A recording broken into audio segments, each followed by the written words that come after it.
3 massage parlors were shut down in Joplin last February. Joplin police detectives say the businesses were using sex slaves.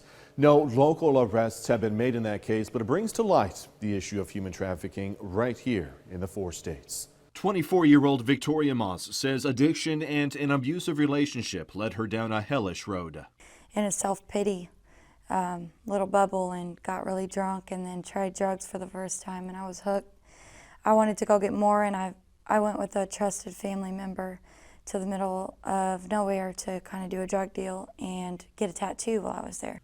Moss says she was left in the woods in southwest Missouri. Those woods became her prison. The first time that I realized that I was living in hell is when I saw them doing witchcraft and sacrificing things and hunting me as a game.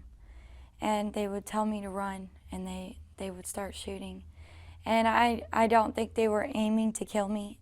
It was just a game for them. How far will she go? She says her captor pimped her out for sex and fed her addiction. And if they had just enough drug in me, I didn't have the willpower or the confidence to leave.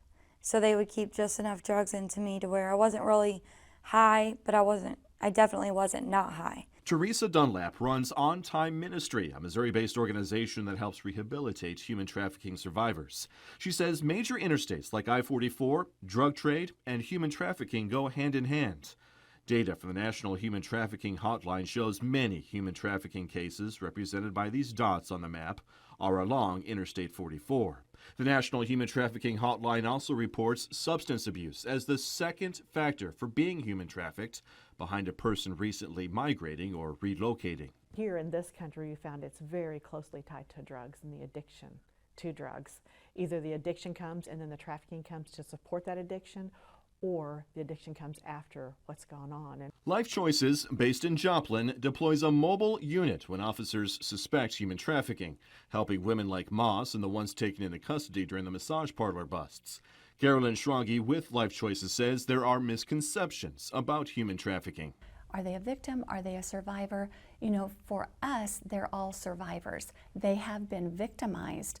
But I think that goes to, even one FBI interrogator made the comment that just because a victim is compliant in their victimization, it doesn't make them any less of a victim. Moss says she was forced to visit Joplin several times for drug deals. The bad guy doesn't always look bad. A lot of pimps, they don't pull up in a caddy with twisted rims and a big diamond ring, gold chain, and a pimp's hat. You know, they look like army men. They look like a woman conservative teacher. Moss says she was held captive for 19 months. Once left alone in the woods, she was able to find a road, flag down a driver, and was rescued. My story is not common. I'm a miracle. I'm a walking miracle. I should be dead. I've tried to kill myself. 1% of women that are trafficked get out. Don't be that 99%. Moss has since started her own business and says she is rebuilding her life with the help of the On Time Ministry organization. More information on On Time Ministry and Life Choices will be on our website. The Southwest Missouri Cyber Crimes Task Force says a growing number of human trafficking survivors are children, neighbors we see every day in schools and churches. Tomorrow, we're going to bring you more on our investigation into human trafficking in the 4 states.